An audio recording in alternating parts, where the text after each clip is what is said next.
When is your lab exam? Next Wednesday. Next Wednesday.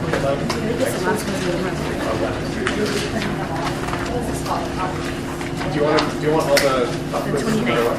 I need your pop quizzes. I can't record. I have to record your pop quizzes. If you don't give it to me, I give you 0. It's over 20 only. It's not over 28, okay? She didn't put her name on there. Graded it. Who graded this one? Oh, you did. Okay. Her name on it. I know her name. Thank you.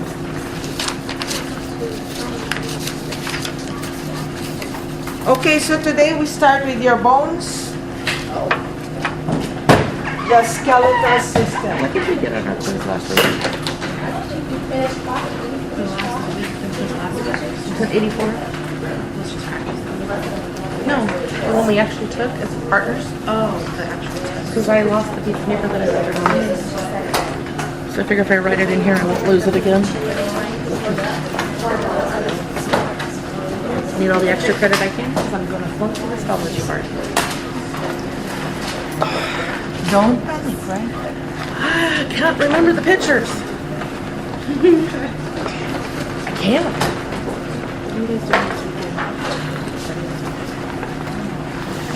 As long as we do it first thing in the morning, I work night shift.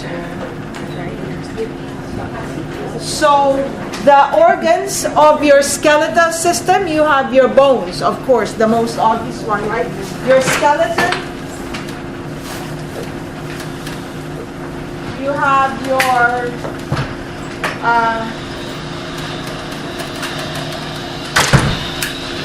you have cartilage, also you have ligaments. Those are part of the skeletal system, the bones. And look at the function of your skeletal system. We know that it supports.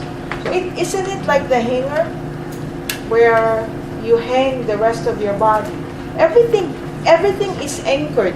Can you imagine if you had no bone? Your intestines will fall down. When you go to Bio 242, you open up the cat, you'll see that inside the cat, all the organs, your stomach, everything. But do you think it's just suspended in air in there? No. It's anchored into your vertebral column by what you call mesentery. So everything is anchored. This is your anchor, right? Your larynx is anchored up there, so that the rest from your trachea all the way down to your lungs, it's not just suspended in air. They're supported and anchored. And so it protects too. We know that, right? Like your brain. What else? Your heart, your lungs. It's the one that makes you move. Your muscles contract, but when it contracts, it pulls your bones, and so you're able to move. This one, it stores mineral. Calcium is the most abundant mineral in the body. 99%, can you believe that? 99% of which is stored in your bone. And that, to me, is very scary. Okay? The bone, if you look at bone, it looks boring. It looks like this. It's just something that's not active. It's a living tissue. And if you are married to someone, or if you know anyone in the service, and they've been deployed, like my husband has been deployed 3 times, you should be worried. I'm worried. I don't know what he's exposed to over there. Every time I get to this part of the lecture, I always think about my husband. Mineral storage. Did you know that your bone cells, the cells, they don't know any better. As long as that mineral looks like calcium, it will grab it from the blood and store it in there. So you always should be reminded of that Chernobyl incident. Do you remember that? Or maybe you're too young to remember that? Where there was a nuclear, what was that? An explosion. Meltdown. The meltdown, right? And all the people there were exposed to the nuclear radioactive chemicals. And what happened? 20 years later, started developing cancer cases. Why? Because the chemicals looked like calcium, radioactive chemicals, and they stored it in bone. And bone is a living tissue. All the bone does, one of the main functions of bone, in addition to that one, because of the fact that it stores calcium, it maintains calcium homeostasis in the blood. You ever had your blood drawn? Isn't it one of the values there? They show calcium, right? And then they, in parentheses, normal values. At all times, most of us don't suffer from calcium problems. Most of us, when we have our blood drawn, it's normal. Moment by moment, it has to be normal. We're going to study muscle contraction. We're going to study your nerves. We're going to study the heart when you get to Bio 242. You will see none of these structures can function if your calcium is off. So what? Then, every single moment by moment, really, the body does not allow the calcium to be off. How does it do that? It draws from here. So what if what is stored in your bone is not really calcium? It just looks like calcium. So that's the scary thing. That's how they started developing cancer. So that's what I worry about my husband. You never know what he was exposed, right? Or if you have relatives. So you always have to really honor them and tell them, thank you for risking your life. Right? It's a risk. Okay? So then, this one, the next function, don't forget that, don't forget this hematopoiesis. What does this mean? Making blood cells. You know, bone marrow aspiration, right? If you think the patient has leukemia or whatever kind of blood problem, you do bone marrow aspiration biopsy. Why? Because the formation of your blood cells, your red blood cells, your white blood cells, your platelets is in bone. Okay? So if you have bone problems, you can have anemia. Does it make sense? Or you can be prone to infection. You can have bleeding problems because your bone is not working properly. And as detoxification, you see, this one is related to that one. That's how it detoxifies. It absorbs anything that looks like calcium. And I don't like that. That's always very scary.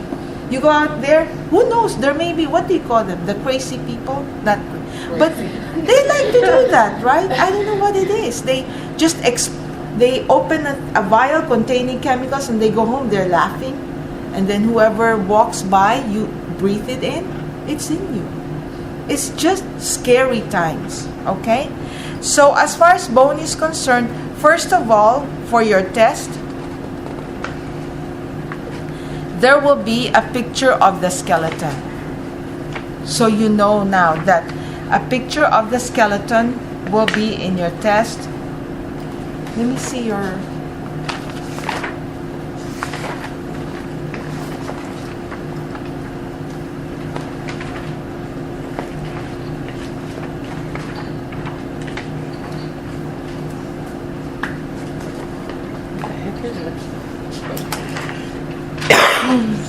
No, chapter 7. Is that it?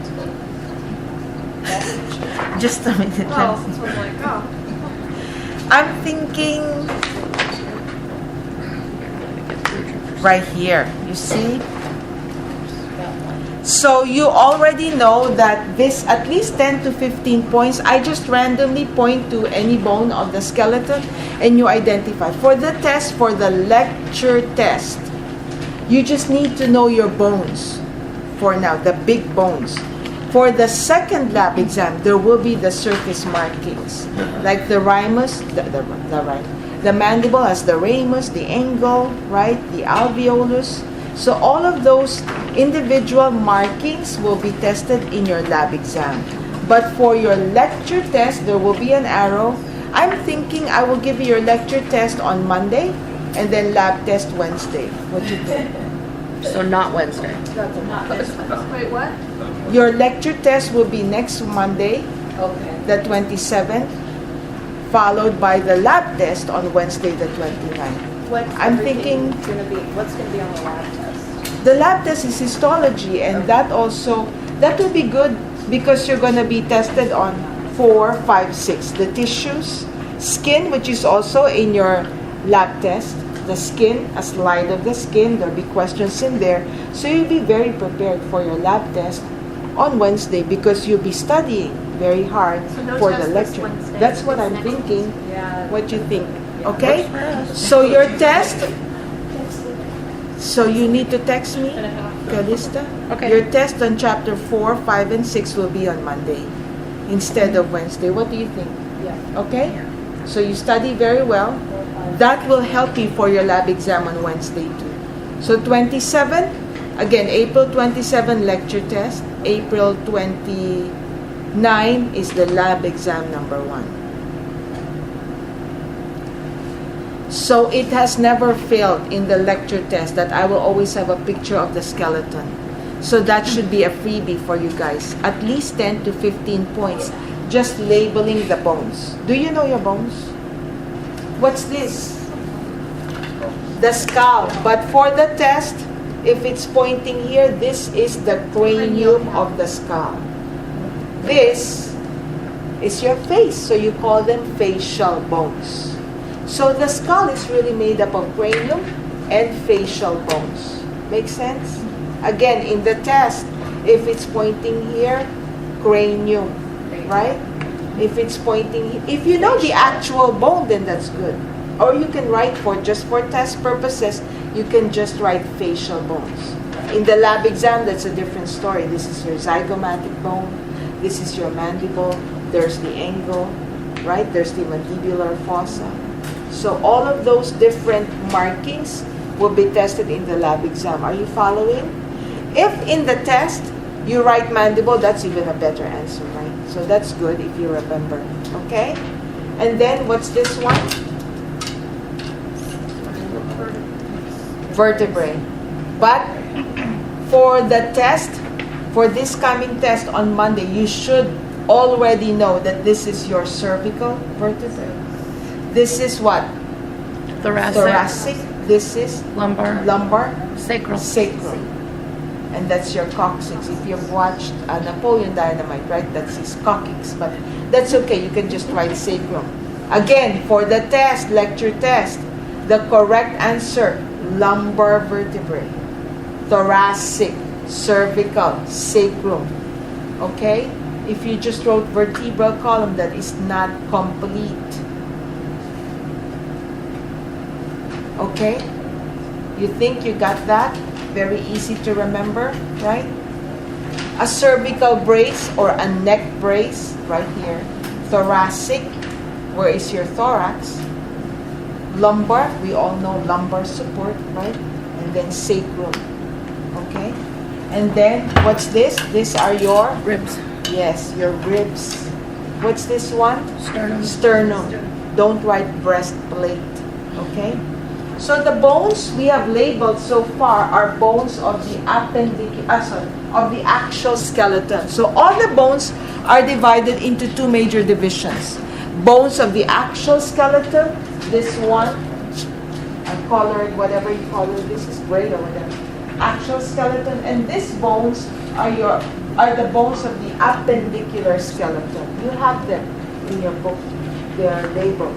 Okay, so actual for axis, right? And the appendicular for your upper and lower appendages. You know of the word appendages, your limbs. Plus what anchors them to the axis. So let's practice. What's this? Clavicle. Collarbone is wrong. Okay? What's this one? Scapula. Scapula. Wing bone is wrong. Okay? What's this one? Humerus. Oh, sorry. This is not complete. What's this one? Radius. Radius. Ulna. Ulna. Then your Carpals. carpals. The carpal tunnel. You have a problem in your wrist. So carpals. Then the palm is metacarpals.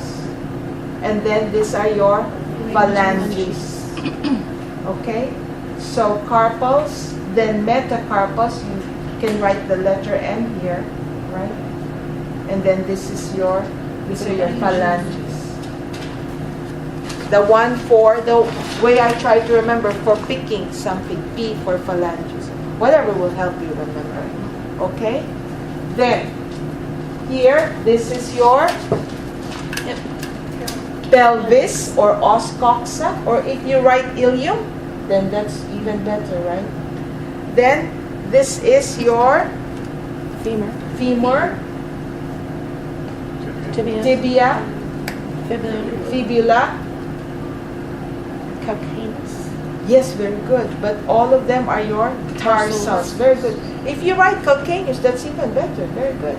Then this is Metatarsals. metatarsals, and then phalanges again. Okay? And then this is your Kneecap. patella. Yeah. In the test, please. I don't know why students always write, instead of tibia, they write fibia. And instead of fibula, they write tibula. Please don't make that mistake. This is tibia. And this is fibula. Okay? Tibia, letter T. Fibula, letter F. Okay? So if I see the word fibia, I will mark it wrong. Fibia or tibula. I don't know. I still consider it. But I give you, I don't know how you can make a mistake like that. So those are the bones of the appendicular skeleton. Okay?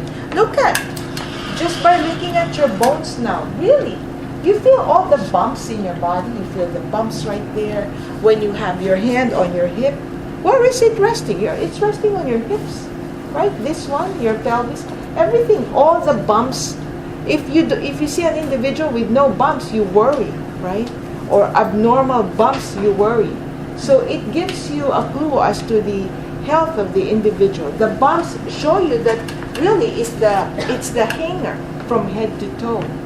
My husband likes to shave his head, and I think it's funny when I see the external occipital, like the, what's that, bulldog? Is that the dog with the wrinkle like that? So my husband has that. So I think it's funny, but they're all in there to anchor, to serve as a point for hanging your skin and your muscles. It has a point of insertion. Otherwise, everything will fall off. Okay? Another, yes. So the bones will be on the lab quiz or the lecture quiz? Lecture test. Okay. The lab quiz is just all microscope. Okay? Then, we know the bones of the skeleton. In the past, I always had a picture like this and label. I have arrows. And then my next question will always be, using the bones that you have just identified, give me one example of a long bone, a short bone, a flat bone, irregular bone, sesamoid, and sutural bone. So, long bone. As long as it is longer than it is wide, it is a long bone.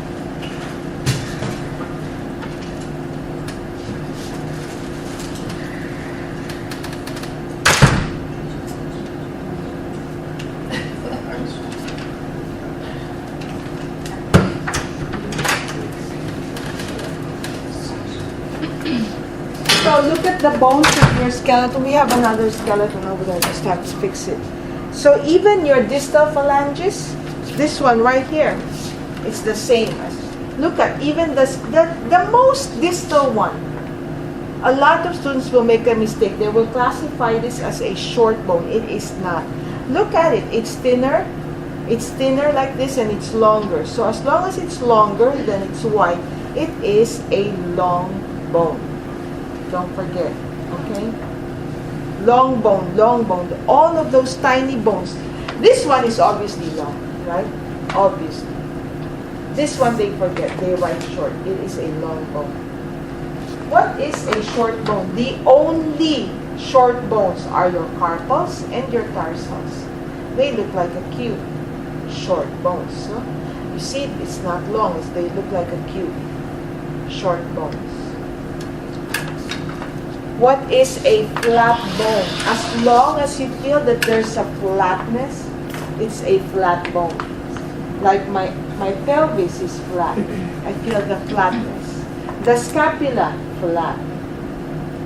Even my ribs, you see? My ribs, I feel a flat surface. It's a flat bone. You see? The cranium, there's several bones in there.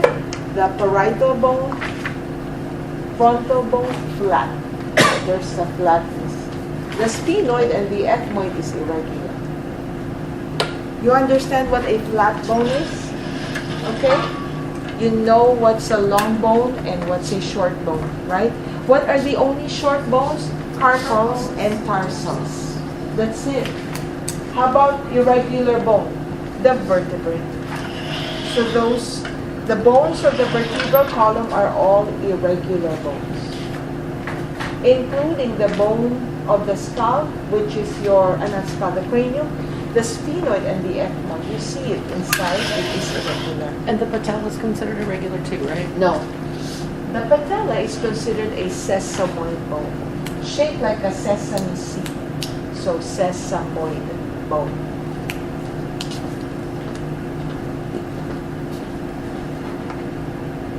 There. Sesamoid. There is what you call a sutural bone. A sutural bone is a bone that was formed from a suture. It replaced a suture. You only find sutural bones in the skull because that is the only part of the body where you will find sutures. What is a suture? When you're suturing up something, you're trying to sew it back together, right? You're connecting. So the bones of the cranium, if you look at the cranium, the bones of the cranium is made up of several bones. You have your parietal, temporal, frontal, occipital, sphenoid, and ethmoid. And they're joined together. You see the lines over there. The lines, that's what you call a suture. There are some of us, instead of a nice suture, all of a sudden, it stops and then there's a bone in place of a suture. That's why you call it sutural bone or Wormian bones. This one has it right there. There's a sutural bone right there. Some of us will have it, some of us will not. Okay? Do you understand what a sutural bone is? So in the test, I always had picture like this. Again, you label, and then you give me, from the bones that you labeled, please give me one example of this. So at least you know there will be about 10, 15 points already. Another one that I used to always have in every test will be labeling the parts of a long bone. We are going to study the physiology of bone formation by looking at the parts of a long bone like this. So you need to be able to label the parts of a long bone. Okay? So the middle part, the shaft, is your diaphysis. So shaft is the diaphysis. And then epi is always the end. So the epiphysis, one is called proximal, the one that's closest to the center, and the other one is the distal epiphysis. Epi is always the end or outside. Okay? And then in between the two is the metaphysis, or the, have you heard of the growth plate?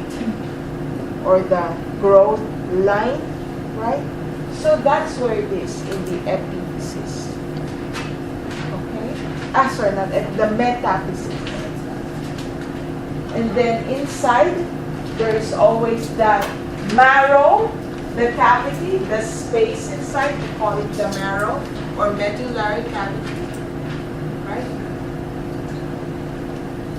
So that's the medullary cavity. And look at the bone. Bone always is made up of two parts. There is always a compact bone part, which is the one that is very solid, right? It's dense, it's compacted. And then inside is always the spongy bone part.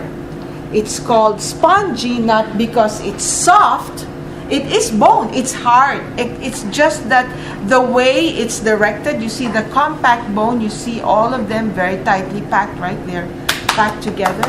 And this is your spongy bone. Look at, if you look at, it's the same consistency. It is also hard. Except that the way it's directed, it's in struts and spicules, but they're also strong. They're oriented so that it's able to withstand stress that you subject your bone to. So the way your spongy bone is directed is different from mine because we do different activities. Does it make sense? Why do you think God gave you all your bones? All bones in the body will have both spongy and compact bone. Why do you think it's hard? Don't you think so? It's going to be hard if all your bones are compact. It's going to be heavy. In the Philippines, there's a common shoe we call bakya. It's all wood. If you walk with all wood, solid wood, isn't that hard to carry? So just imagine yourself, if you were all compact, that's going to be very heavy. Just imagine your skull very heavy. So that's just my guess. Thinking that's why God, and so it's not hard for us to do activities, you do jumping, all of that. If it was all compact, it's going to be very easy to traumatize your bone. But because of this spongy bone, it's able to adapt. Okay? So I'm going to...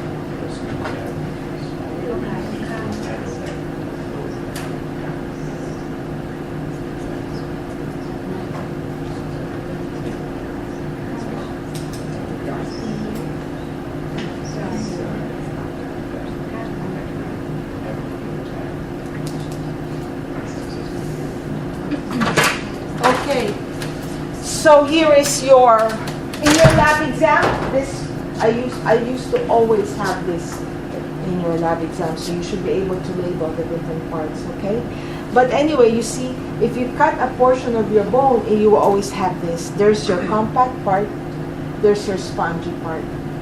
Here, and we'll see the difference, how it becomes compact and how it becomes spongy, okay?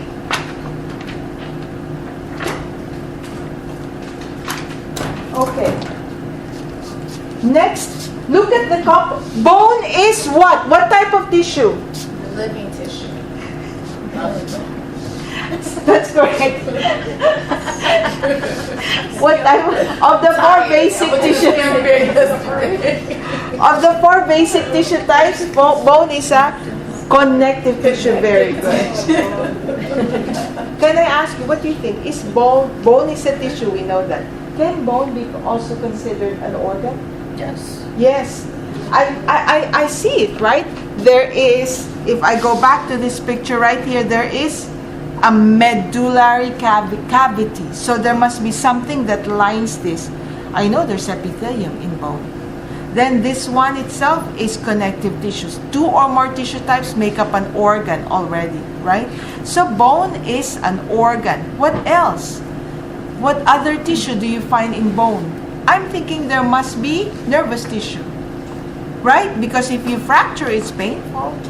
The only tissue that I don't obviously see is muscle, but it has epithelium, connective, and nervous tissue. Look at the composition of bone.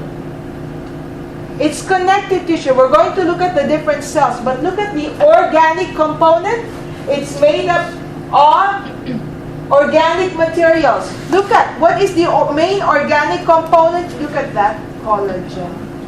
That's why individuals who have a fracture and they're trying to heal, what does the physician tell the patient? Extra vitamin C. C for collagen. Right? What is the inorganic component? Salt. Your calcium phosphate crystals. It's called hydroxyapatite crystals.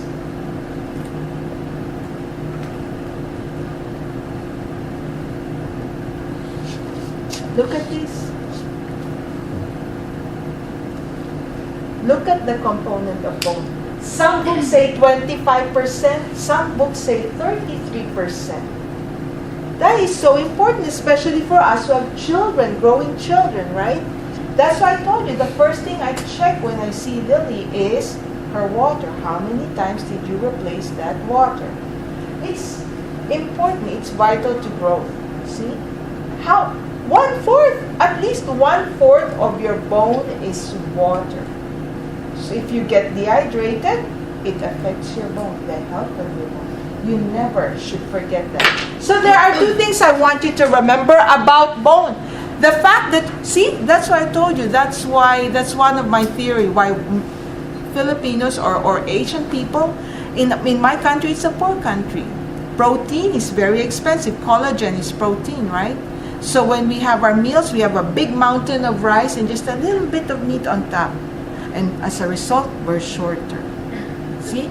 Because we don't have protein ingredients to make our bones. So we're short. You see? But here in this country, there's no excuse. Look at what happens to bone. Then, two things can happen to bone.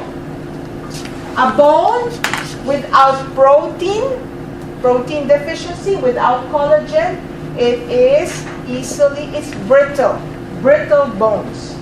Don't forget that. I'm going to ask you, what happens to bone in protein deficient individuals? It becomes brittle. That's the correct answer. What happens to bone without mineral? It becomes soft.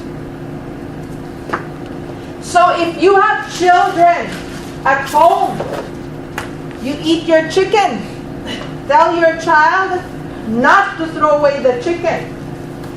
Tell your child to do an experiment, right? Soak the chicken in pure vinegar.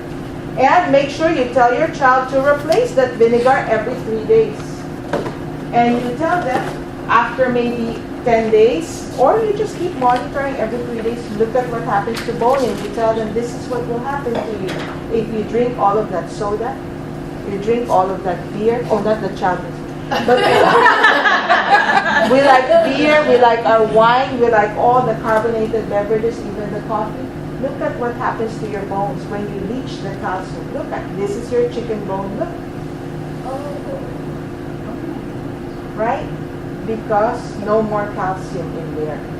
And that's what happens when we drink our soda, right? Or our coffee, our tea. When we pee, it leaches the calcium from the blood. And I told you, it's a living tissue. Moment by moment, we cannot afford for calcium levels to be off in the blood. So what?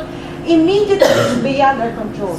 Immediately, the calcium from the bone will be taken out and released to make sure it's still within normal. You see? You said tea. Is that all teas or just Vitamin C. Tea. Oh, tea? Yeah, Tea, I thought. did you say tea? Yeah, all teas. The tannic acid in tea. That's the one. Okay? So just be very conscientious. You know, I remember my father, before he passed away, when I visited him, a lot of times it's when we get old, we don't properly take care of ourselves, or we are very conscientious about our children. We want to make sure they're okay, but then when it comes to us, we don't take care of ourselves as much as we do with our children. So I remember my father. I remember him. He used to be very what's that word? I was going to say sexy, but I can see when I saw him last. You notice some of your parents bending of the knees, right? It's very straight. You compare them from how you remember them. You don't see any bending. You don't remember bending before when they were young, but now you see it's like, I bet you they have, deficiency in calcium. You see, this was done by my students. They gave it to me. So you see how very important it is to remember. Remember that I want you to memorize or know by heart the components of bone, so you can explain to your friends, your children, that collagen, protein is important in their diet, water is important in their diet, calcium is very important in their diet. And if there is a deficiency, you're going to suffer. Why? It's a living tissue. And all our body cells, all our tissues, they function with one goal in mind: homeostasis. That's their goal, at the expense of maybe osteoporosis, right? So that's why they say in this country, osteoporosis is getting to be a disease or an illness that affects younger and younger people, because we're obsessed with what, Facebook or whatever, iPad games. Before you know it, 2-3 hours is gone. You have no more time for exercise. You have time to get up and go. What are the cells of bone? So you have to know the 4 cells of bone.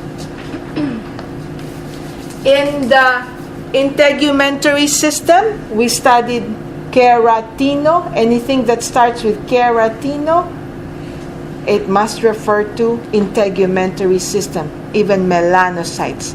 Now the cells, osteo. So when you see osteo, you know we're referring to your skeletal system, okay? So you should know the 4 cells. The osteogenic is nothing but the stem cell. You see? That's why I don't care whether you're 100 years old or 1 year old. If you fracture, that bone will repair and heal, because we always have stem cells as long as we're alive. Do you follow? Then you should remember these 2 cells, the blast and the clast. The blast, B for build. This one builds bone or makes bone. The clast is the opposite of the blast. The clast, it's the one that destroys or breaks down bone, or lysis of bone, right? See, these are the 2 culprits. Well, they're not culprits. We're happy. This one, because we have this, you see, what you think? When you're low in calcium, because this clast is found in your bone, it starts eating the bone to release the calcium in the blood. It's very dynamic, okay? But if we eat calcium-rich foods, because we have this, it will start packing your bone. So it's not the end of the story. There's always hope, because we have them active all the time, okay? Then the osteocyte is nothing but a mature osteoblast. You know, like I remember I used to be a baby, then a child, then a pain in the butt. Now I'm a mother. You keep changing, but it's still the same you. It's the same here. The osteoblast, when it gets old, you call it osteocyte. So we're ready to study ossification, meaning the formation of bone, because we know our 4 bone cells. Do you have any questions? Ossification. Ossification is the formation of bone. And please don't mistake this for calcification. Ossification means formation of bone. Calcification means the deposition of bone. Deposition of calcium. Calcification. And this event actually happens during ossification.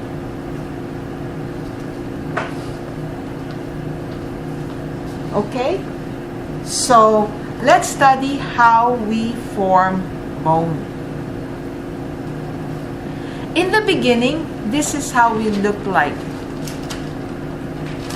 In your mother's uterus, this is how we look like a membrane, right? I like the chocolate, like the lint candy, I like that, the one that has a wrapper. So, all of us, this is you, this is me in utero, the first 12 weeks of your life, this is how you look like. It was just a candy, it's all membrane. You will appreciate these membranes when we start doing our cat dissection. You see the top membrane. And that was all of you. You were all membrane. Okay? But right here, so ossification is just bone replacing another tissue type. So bone replaces either primitive membrane or cartilage. So I want you to look at this picture again. So this is all membrane up here. That's all this one. Before it became this hard, it was all membrane. Okay? And this one, all of this, look at this. Do you see red? Okay? So all the red, my ribs, everything, most of my other bones, before it became like this, it was, all of it was all cartilage. So I know we've all had chicken. You remember the chewy part of the chicken? Can you imagine the chewy part of the chicken? So the first 12 weeks of pregnancy, all of this was all chewy. It was all cartilage. Can you picture in your head? Okay? So like in this one right here, it wasn't only the end that's chewy. All of it was all cartilage. So again, look at you. First 12 weeks of pregnancy, this was all membrane and this was all chewy. Then eventually they will be replaced by bone, by the process called ossification. Because there are two tissue types that will be replaced. It will be either membrane or the cartilage. The two types of ossification are intramembranous ossification or just membranous ossification. You're just replacing the membrane with bone, right?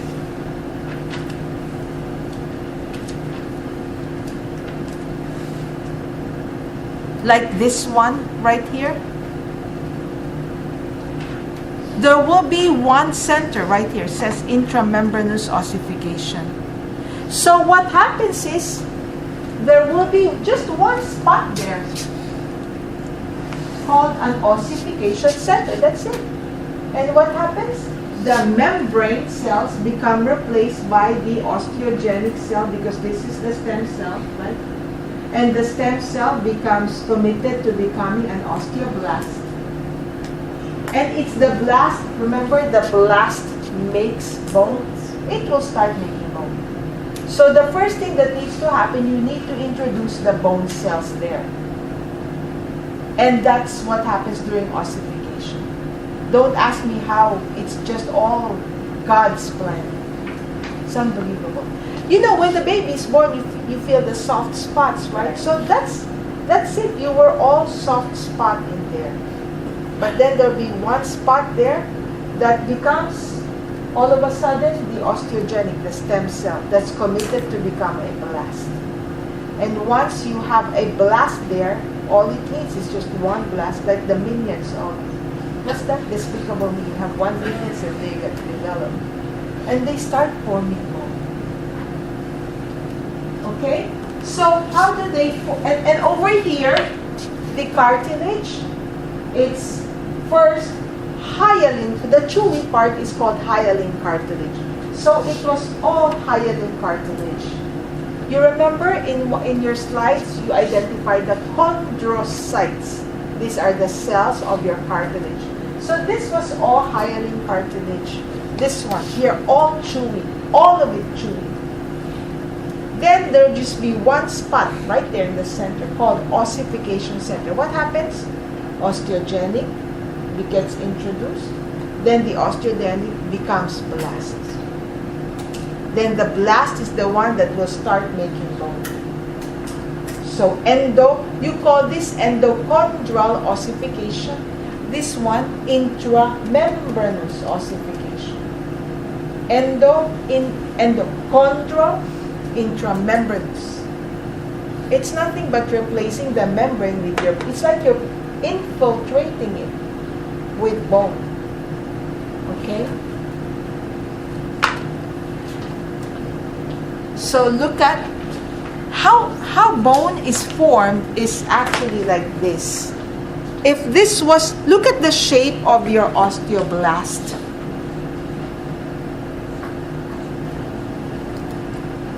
So initially, this is the osteoblast. they look very pretty, like a cuboidal cell. And when they start the process of ossification, what they do is, can I borrow this? They trap themselves around they just trap themselves around columns of collagen fibers. You see that? I'm gonna draw it. So here's my osteoblast, right? And what the osteoblast does, it just traps itself around with a column of collagen fibers. Okay? And the osteoblast is right in the center. So surrounds itself, it traps itself all around with collagen fiber columns. Are you following? What do you think? And then after that, once it's trapped, it now starts packing it with calcium salts, hydroxyapatite crystals, calcium salts. So the calcified collagen becomes hard, right? It becomes hard. And so the osteoblast gets trapped in its own hard secretion. It's like, oh my goodness, what did I get myself into? I'm trapped. It can't get any nourishment because it's so hard. It's dry and it's hard. So look at what happens to the osteoblast once it gets trapped. It changes its shape. So it starts developing those processes. You see, there's the whole cell. Instead of like this, it becomes like that. Can you picture? Where is this process going?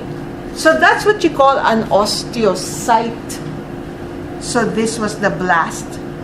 But when it starts making bone and it gets trapped, it has to change shape. Because in this shape, it won't be able to get to a source of nourishment. Right here, which is the central canal. So the reason they're trapped, you see this bone cell, this osteocyte here, look at, when it changes its form or its shape, it's able to meander between all of these hardened collagen matrix and get to the source of nourishment. You see that? And so they arrange themselves around lamellae or circles.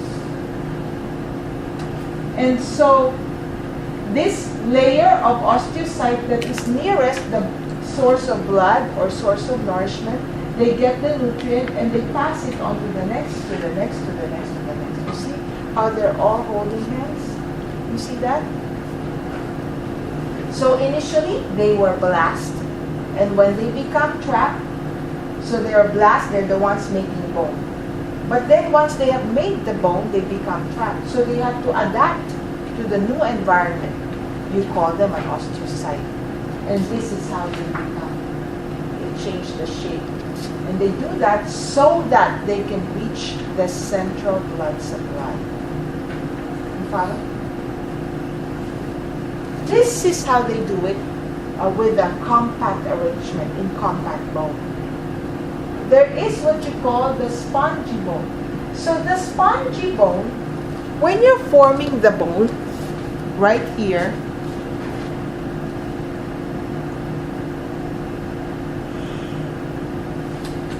okay, right here, look at this one. So initially I told you it was all chewy. Look at, then there will be a center of ossification, and you know now what's going on there, right? The osteogenic becomes the blast, and the blast will start making bone. And so look at what happens right there. See, it becomes bone. And look, what's being formed always, what's being formed is always the spongy bone first. Because right in the medulla, in the center, it's flushed with blood. So when they arrange themselves right in the center, they don't have to be arranged in a compact manner like this. Because right in the center, all the cells are baked with blood. So they don't have to be arranging themselves around in lamella. Look at the spongy bone over here. So there's the spongy bone. If you look at this spongy bone, there's the spongy part. You look at it. There's no central blood supply in the lamella of the spongy bone. But look at, it's very porous. You see that? There's a lot of openings, pores. And in this here, right here, in this spongy bone part, this is flushed with blood vessels. So none of them is far from a blood supply. So they don't need to arrange themselves around a central blood supply because over here, they're flushed with blood. Does it make sense? Can you picture that in your head, everybody? You think? Okay? So that's the difference between spongy and compact bone. But how did they make it? It's called ossification. So now when you see this, you now understand and can figure out in your head how this happened. What are these? These are my osteocytes. Look at they are in a space called lacuna. Other than the space that they occupy, everything else all around it is all calcified collagen. Okay? And look at, they're arranging themselves around the central blood supply right there. So look at how bone is being formed. It keeps growing.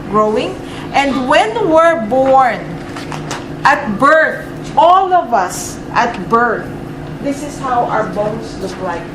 This was first ossified, and then once at birth, all of our bones have that secondary ossification. There's another spot right there in the epiphysis where it ossifies. Again, a repeat of the process right here. Okay? And do you agree? This is cartilage, right? What are the cells of the cartilage? Chondrocytes, right?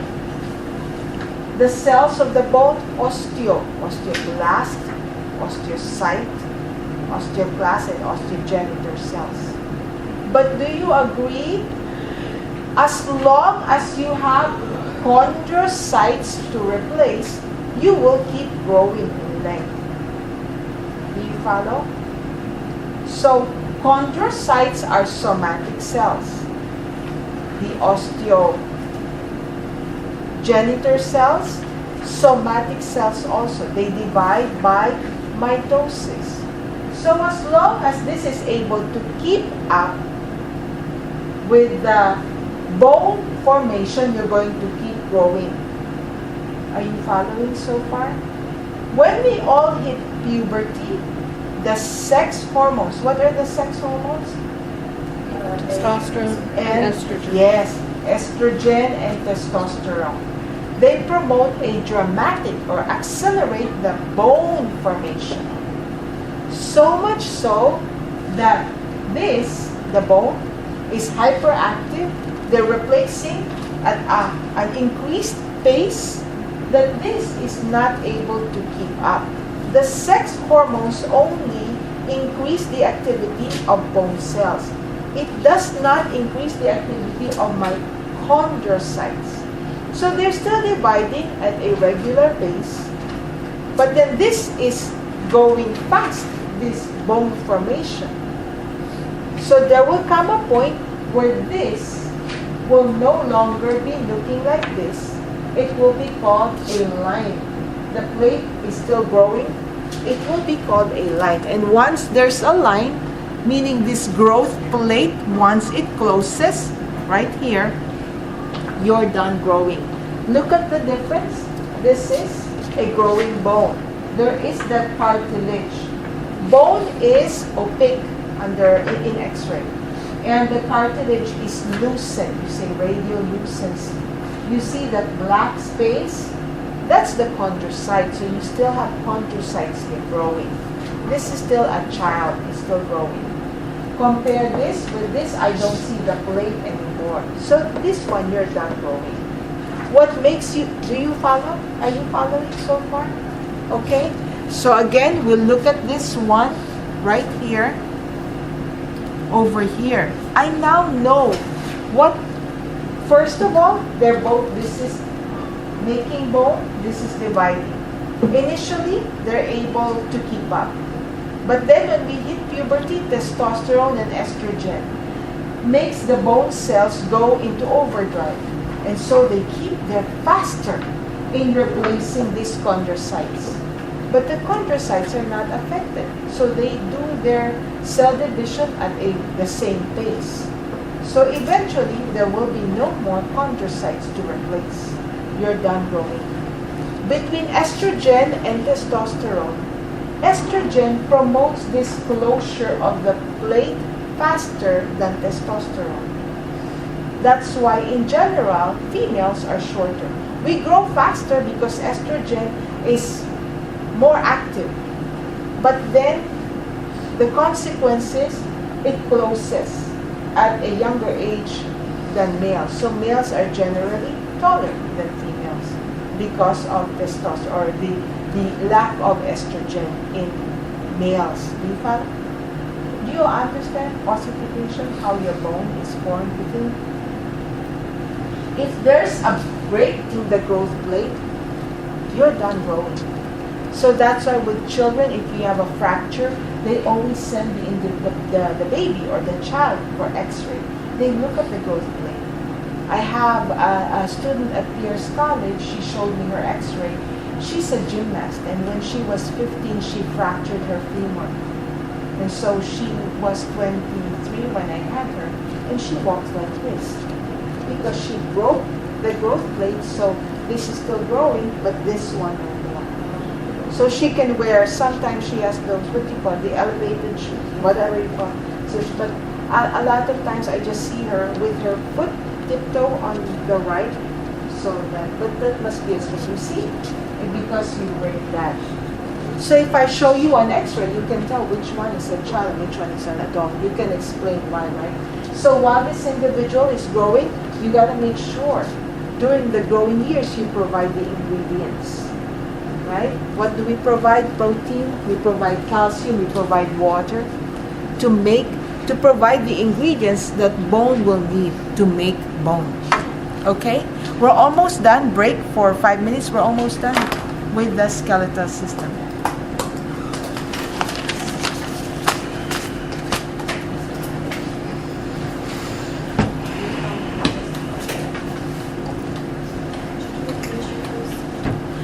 Did you say you work?